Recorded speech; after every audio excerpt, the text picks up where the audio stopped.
Oui, bah voilà, si on me prévient pas, hein, forcément. Damien, bonsoir Damien.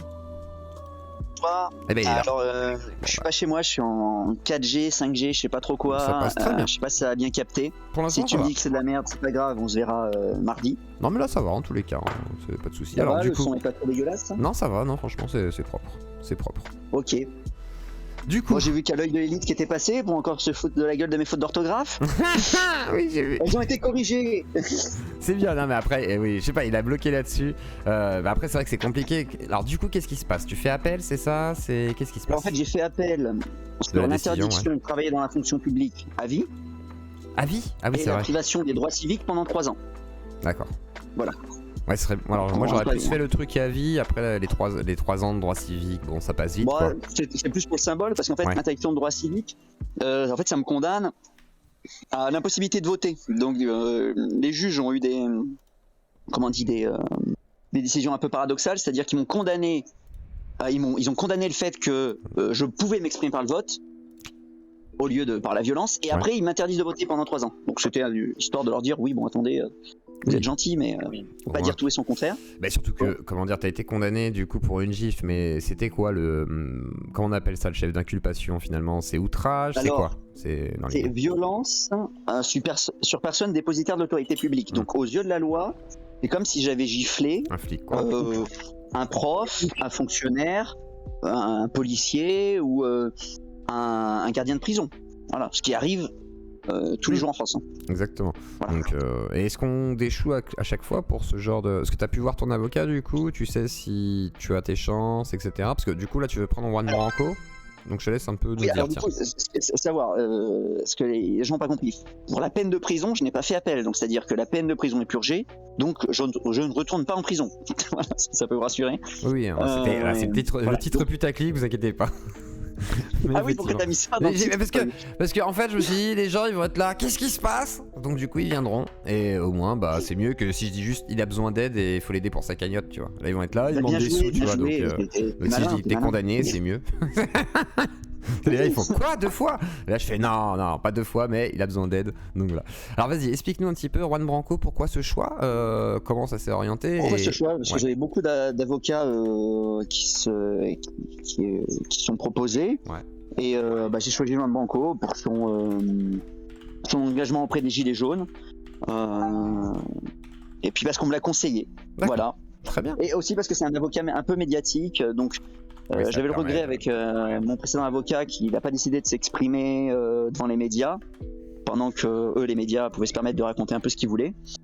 Là, bon, avec Juan Branco, je sais que je suis en sécurité à ce niveau-là. Il n'aura pas peur de s'exprimer à la télé, lui. Oui, il va te faire un vrai soutien médiatique, ce qui va te permettre d'appuyer peut-être, même d'aller chez Hanouna, pourquoi pas, quoi, si jamais ça tourne un peu ou que c'est un peu De compliqué. retourner chez Hanouna. Non, t'y retourneras pas? C'est une question, ouais. Pourquoi Si ça peut pas, faire peser la balance médiatique, tu vois ce que je veux dire?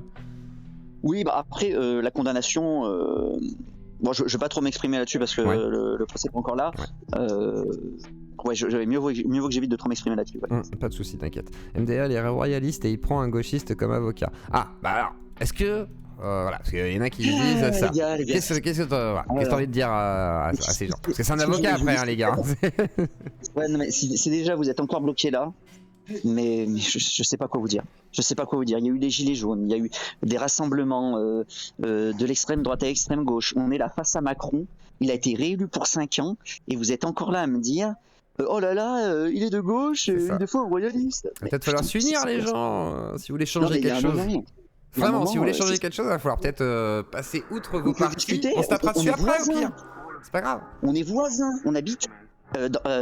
J'habite à côté de mon pote. Mon pote, c'est un communiste. Le jour où je me suis fait arrêter, ils ont perquisitionné mon pote communiste, ils l'ont tout détruit chez lui. Voilà. Donc il y avait un royaliste, un communiste et un anarchiste qui vont voir Macron. Qu'est-ce qui se passe? Ils se prennent une carte. Et alors justement, tiens, les ordis, qu'est-ce qui s'est passé avec... Attends, parce que, ok, t'as pris une peine de prison. Oui. T'as été, liberté supprimée, ok, tu vois pas ta famille, ok, tu vois plus tes potes, ok, bon là maintenant t'as aussi l'impossibilité de voter, ok, tu peux pas passer ton permis, ok, mais comment ça se fait que l'ordinateur, ton association, le tien, celui de ta femme, semblerait-il, enfin ta conjointe, tout ça c'est détruit? Ça va être détruit? En fait, Juan Branco m'a expliqué que donc c'est pas mal qu'on en parle comme ça pourra peut-être faire pression pour montrer qu'il y a des moyens, des fois que la justice des fois utilise des moyens un peu bizarres. C'est qu'il y avait souvent dans les cas de procès politiques une destruction des biens, mais par des manières détournées, c'est-à-dire pas de manière officielle. C'est-à-dire que c'est pas dans la condamnation, les biens ont été perquisitionnés, ils sont conservés jusqu'à l'appel. Donc l'ordinateur aussi de ma compagne qui a été perquisitionné dans la foulée dans ma maison. Ils sont conservés jusqu'à l'appel et souvent après la condamnation, au moment où on doit faire la demande de restitution, il y a des procédures qui traînent et c'est extrêmement compliqué de récupérer les affaires jusqu'à qu'on arrive à la destruction des affaires. Des fois même ils les rendent mais détruites. Il y a des visibles. Alors c'est ce que m'a dit mon avocat. D'accord. Donc la réalité de ça, moi je ne la connais pas, mais on m'a dit que dans les affaires politiques, c'est ça qui se passait. Ouais, en gros, ils considèrent que t'es un terroriste en fait, donc ouais, ils vont. Ils se disent que tous les moyens sont bons pour nuire au gars, même hors judiciaire, même hors du cadre judiciaire. Ouais. D'accord. Et toi, t'as espoir de gagner l'appel ou pas dans l'idée ou pas? Juste ça. Je te demande pas plus de détails, mais est-ce que tu penses que c'est possible ou tu penses que c'est chaud quand même? Pense qu'il faut avoir une peine moins lourde, surtout sur l'interdiction de travailler dans la fonction publique à vie, parce que si après tout, si les Balkany n'ont pas été interdits de travailler dans la fonction publique à vie, c'est un peu fort de café, parce que alors, à moins qu'ils aient très très peur que je me lance dans la fonction publique. Mais dans ce cas, c'est révélateur de quelque chose, parce que moi, c'était pas du tout mon but. Donc si eux, ils ont vu que j'étais une menace en me lançant dans la fonction publique, c'est qu'ils ont encore plus conscience de l'amplitude du geste que moi. En fait, ça leur fait peur. Je sais pas, c'est quoi le truc? T'es fiché S ou pas? Ils ont peur que je me lance en politique? Bah, oui, je dois être fiché. Ouais. Après, oui, ils doivent avoir peur que tu sais, genre que tu t'associes à des gens, vu que t'as une petite popularité, on va dire que ça fait parler quand même. Après, il y a des gens qui considèrent que non, d'autres que voilà. Si j'ai une popularité, ça veut dire quoi? Ça veut dire que mon geste, il représente quelque chose. C'est ça. Bah, malheureusement, oui, le mécontentement des gens, quoi. Suffisamment de choses pour que je puisse avoir un pouvoir dans la fonction publique, c'est un aveu d'un problème, quand même. C'est un aveu d'un problème, mais ça c'est, comment dire, le problème ils vont pas en parler, tu vois, ils vont l'évacuer, en tout cas au procès ils vont l'évacuer je pense, et malgré tout, c'est vrai que oui, c'est l'aveu du désaveu justement des gens, quoi. Oui, c'est ça, c'est on la arrive question. à une gifle, c'est que voilà, c'est même pas un attentat, hein, c'est juste une gifle, mais ça veut dire beaucoup, quoi, dans le moment en fait.